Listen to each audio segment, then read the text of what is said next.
Hello and welcome back to the channel. My name is Elijah and this is Ventures Beyond. I'm excited today to get to talk with you about one of my favorite fantasy series, and that is the Kingkiller Chronicle.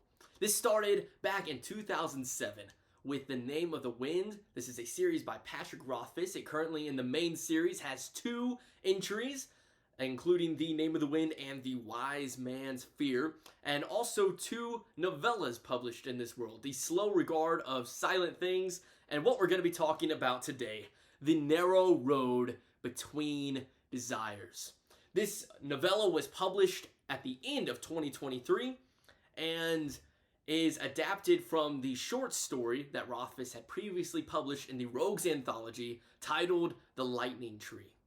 Now, going into this, I know that there is a lot of things surrounding Patrick Rothfuss right now. My goal is not to look at the man himself. I want to look at the story. I think the world that he's created is something that is special, something that's truly unique, and has obviously survived the test of time with how well The Name of the Wind and The Wise Man's Fear have been received.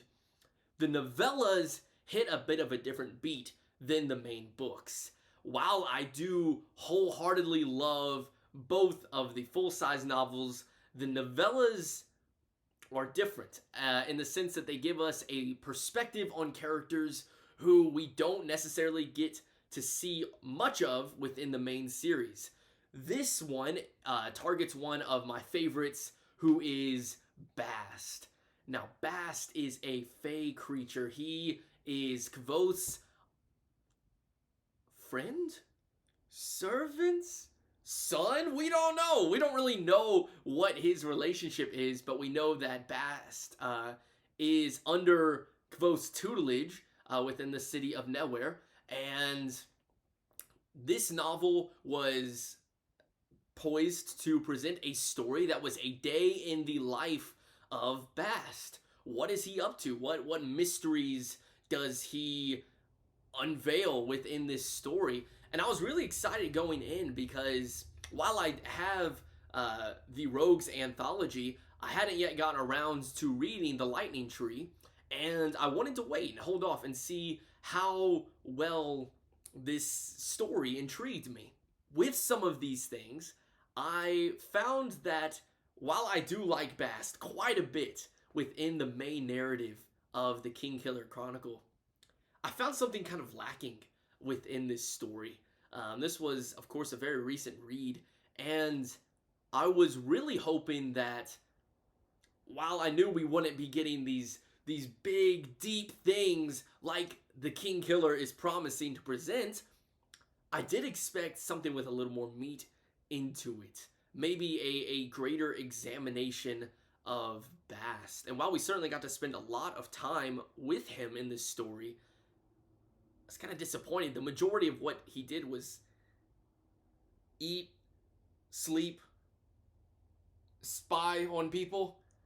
Like, that was kind of the majority. Every chapter or so, you'd see Bast kicking back for a nap, and it's like, okay, are we getting somewhere? The strongest element that I found within this book was definitely Bast with Ryke.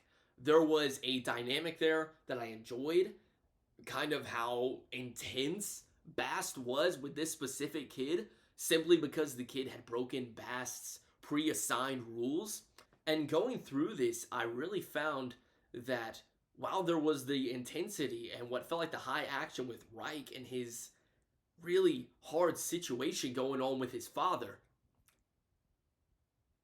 it just felt like there was a disconnect between that tension and what the story wanted you to do. It wanted to bounce between kind of this light fairy tale vibe and then this very dark story about a kid who's subject to abuse and subject to this trauma. And then, oh, okay, let's pause the story for a second so Bast can go spy on someone taking a bath. Let's pause on the story for a second so Bast can make these kids go collect acorns and all this different things. And maybe there's a greater connection there that I missed. I certainly found a lot of the elements did connect to the fairy tale vibe, but to Ryke's story and to what I felt like was the main thrust of the narrative, there was just not as much weight given to it as I feel like it deserved with a story addressing those elements.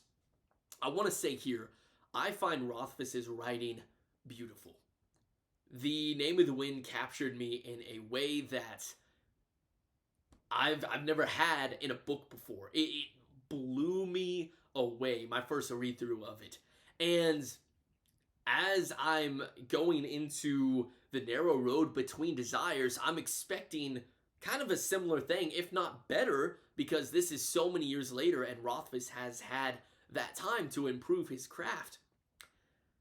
And not every sentence missed, not everything lacked that beauty, that just feeling of a warm blanket and a cup of coffee that The Name of the Wind brought.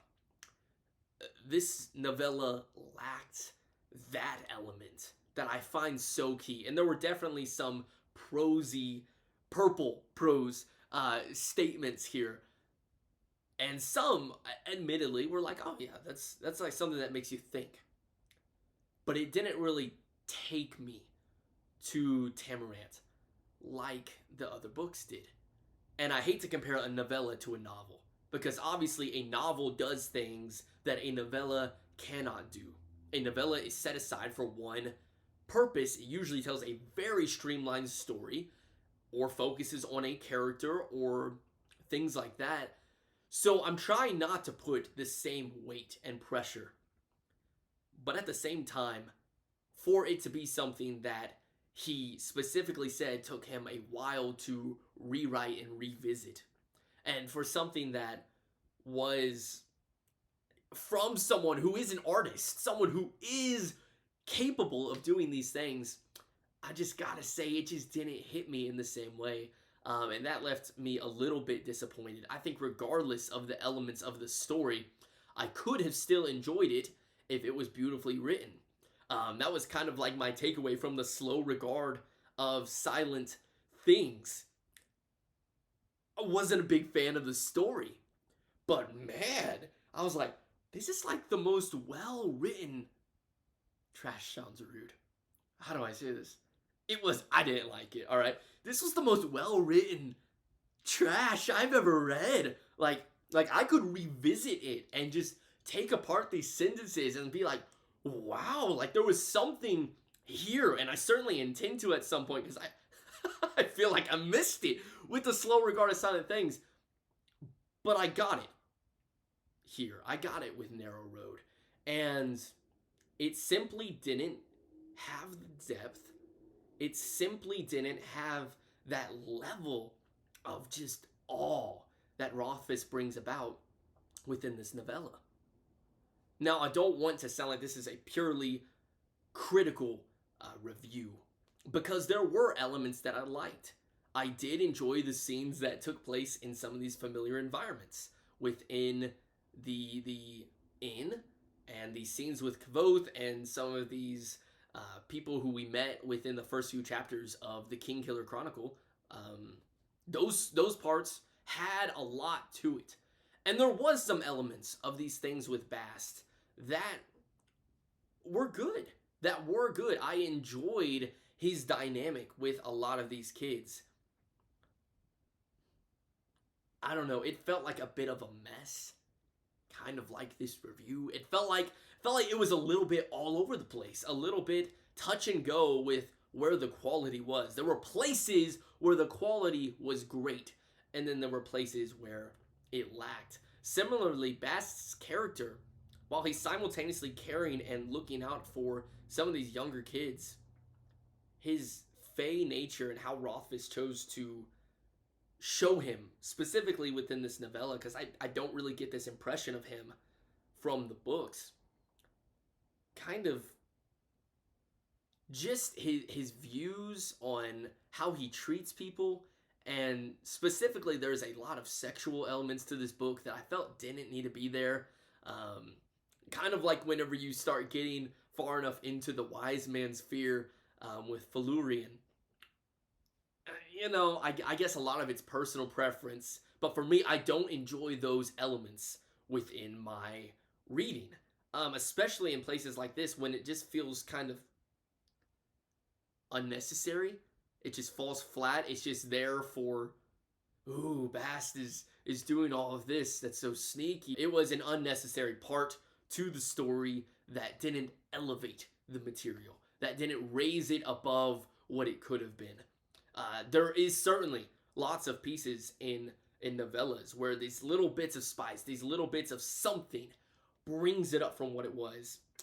But this novella lacked that in a lot of ways. Perfectly readable. What I did find made it more readable was the art. Nate Taylor is good at art, and I really love just the little side elements. Not even the ones that were full page illustrations, but the ones that were just kind of accentuating the book, specifically with the still here. Whenever Bast is breaking in and just kind of you see the pipes and you see all this other stuff curving around.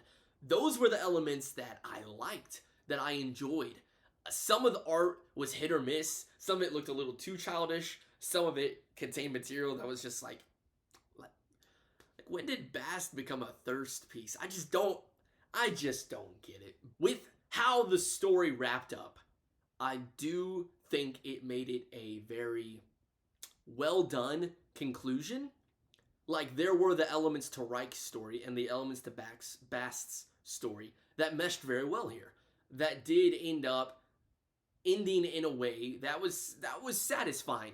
It was overall what I found to be a read that, while is probably my least favorite of the things that I've read within the Kingkiller universe, it was nice to be back in this world. And regardless of if we're ever going to get the Doors of Stone, this was a nice piece to put there, but it just didn't land for me. And I don't want to mute that just because I enjoyed the other books so much. That definitely impacts how I view this. Left me a lot more disappointed than how I certainly wanted to be coming at this. Would I love more Tales of Temerant? Yes, depending on the characters that they were from. Would I love the Doors of Stone? Well, come on, absolutely, who wouldn't? But that does leave me leaving this novella with a review of 5 out of 10. It fell, quite frankly, right in the middle. It didn't have much to offer, but there was enough good elements that certainly deterred it from falling below average. But for a writer like Rothfuss, I do feel this was certainly an average performance. Thank you so much for watching my video here today. If you enjoy what I do on the channel, please give me a like and subscribe. And it was great talking about fantasy with you here today.